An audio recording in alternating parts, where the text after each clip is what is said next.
Hello everyone, hopefully you're right. This is Matthew Douglas, and in this video we're going to have a short look at the reasons behind using var in C# development. So up until now, many of the C# developers were using var in their developments, but they're not quite sure about the reasons behind it, or let's say they don't actually know when it is better or when it is the best choice to take advantage of var.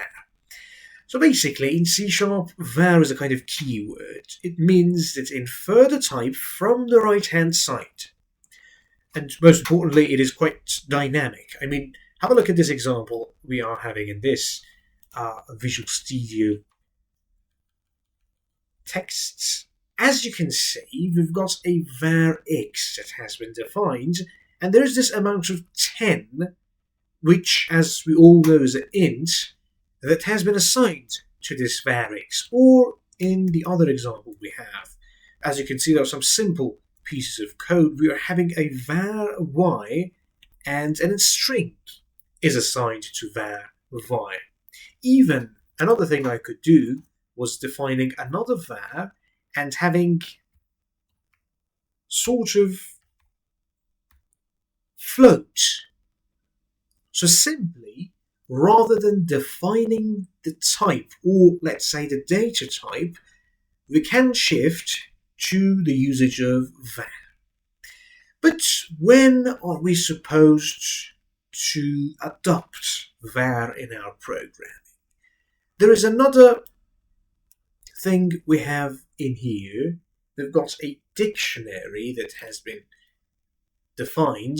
As you can see, there is a dictionary, there's the dictionary type, there's a list of ints, the name of the dictionary, and again, from the same dictionary there has been an object created, or let's say an instance that has been created. But in the second line, as you can see, as it is obvious, rather than this whole complications, we have a var only. No requirements for determining the type, no requirements for determining the list type, just creating an object out of a var. So simply, so readable and clean.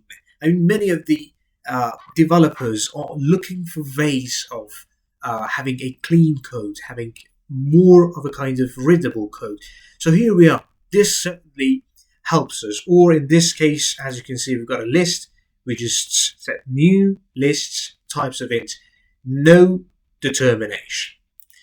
But there are some exceptions. On the other hand, in some instances, we are not supposed to bring var as the variable type. Have a look at this.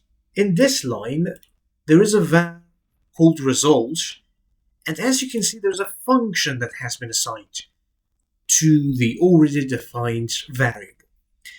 So, do you know about the type of this function? No. Is the system aware about the type of this function? No. The system is not necessarily aware about the type of this function. The only thing that system knows right now is that this is a function. No knowledge about the type of it. So in this case, that we are not aware about the type of the thing that we have already defined, about the data type that we have, and we are planning to assign. We are not supposed to have a var as a sort of a variable. As I said, I'm going to have a flashback. Infer the right-hand side. So in the right-hand side, no data type has been determined, unlike the things we have in here. I mean, in here, we know that there is an int, we know that there is an int and a string, we know that there is an int, but in here, there is just an opaque function. So in this line, we cannot have such thing, and this has to be deleted totally. Thank you for watching.